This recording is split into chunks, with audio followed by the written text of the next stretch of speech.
8 तारीख को हरियाणा विधानसभा चुनाव के नतीजे देख कांग्रेस की आंखें पटी रह गई। जिस कांग्रेस की लहर हरियाणा में बताई जा रही थी वो लहर फुस हो गई। नतीजा एक बार फिर हरियाणा में बीजेपी ने सरकार बना ली। अब कांग्रेस की करारी हार के बाद सियासी पंडितों की अलग अलग थ्योरी आ रही है। कोई कह रहा है कि कांग्रेस आपसी गुटबाजी के चलते हारी, तो कोई कह रहा है घमंड ले डूबा, तो कोई कह रहा है कि आम आदमी पार्टी के साथ गठबंधन ना करने के चलते हारी। तो क्या वाकई आम आदमी पार्टी वो बड़ा फैक्टर रही जिसके चलते कांग्रेस की हरियाणा में सरकार नहीं बन पाई?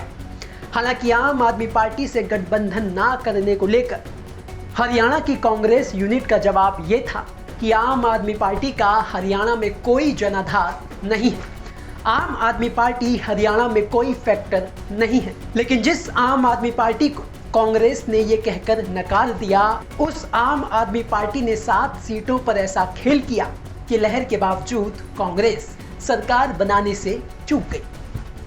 और अब हमारी ये रिपोर्ट देखने के बाद कांग्रेस भी शायद अफसोस मनाएगी कि अगर अरविंद केजरीवाल से गठबंधन कर लिया होता तो आज सरकार बन जाती। तो चलिए बताते हैं आपको उन 7 सीटों का हाल जहां अरविंद केजरीवाल की आम आदमी पार्टी ने कांग्रेस के साथ बड़ा खेल कर दिया। बता दें कि डबवाली विधानसभा की सीट पर कांग्रेस के उम्मीदवार की हार का अंतर रहा 610 वोट का और इस सीट पर आम आदमी पार्टी 6606 वोट ले गई। असम विधानसभा की सीट पर कांग्रेस के उम्मीदवार की हार का अंतर रहा 2306 वोट का और आम आदमी पार्टी इस सीट पर 4290 वोट ले गई। ऐसे ही उचाना कला की सीट पर कांग्रेस के उम्मीदवार की हार का अंतर रहा सिर्फ 32 वोट का और आम आदमी पार्टी इस सीट पर 2495 वोट ले गई।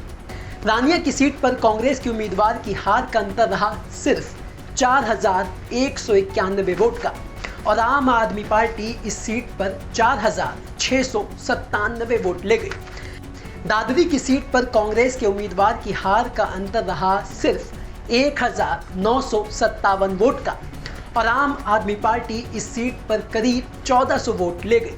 रेवाड़ी की सीट पर कांग्रेस का उम्मीदवार 28,800 वोट से हार गया और आम आदमी पार्टी इस सीट पर 18,500 वोट ले गई। भिवानी की सीट पर इंडिया गठबंधन का उम्मीदवार 32,714 वोट से हार गया और आम आदमी पार्टी इस सीट पर 17,573 वोट ले गई।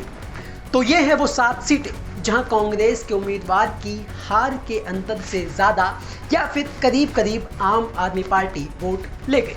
इसके अलावा अगर वोट शेयर की बात की जाए तो हरियाणा में बीजेपी का वोट शेयर रहा 39.94%, तो वहीं कांग्रेस का वोट शेयर रहा 39.34%। और अगर आम आदमी पार्टी के वोट शेयर की बात की जाए तो आम आदमी पार्टी का वोट शेयर 1.79% रहा। पर अगर कांग्रेस और आम आदमी पार्टी का वोट शेयर जोड़ लिया जाए तो वो होता है 41.13%, यानी कि बीजेपी से ज़्यादा। यानी वोट शेयर के हिसाब से भी कांग्रेस और आम आदमी पार्टी अगर साथ मिलकर चुनाव लड़ते तो बीजेपी से काफ़ी आगे रहते, जिसका असर ना सिर्फ इन 7 सीटों के नतीजे बदल देता बल्कि हरियाणा की और भी सीटों पर यह गठबंधन असर डालता। लेकिन ऐसा नहीं हुआ, जिसका खामियाजा तो हरियाणा में कांग्रेस को भुगतना ही पड़ा बल्कि दिल्ली में भी नुकसान हुआ, क्योंकि अगर कांग्रेस हरियाणा में आम आदमी पार्टी को गठबंधन में ले लेती तो दिल्ली में भी दोनों के गठबंधन के रास्ते खुलते।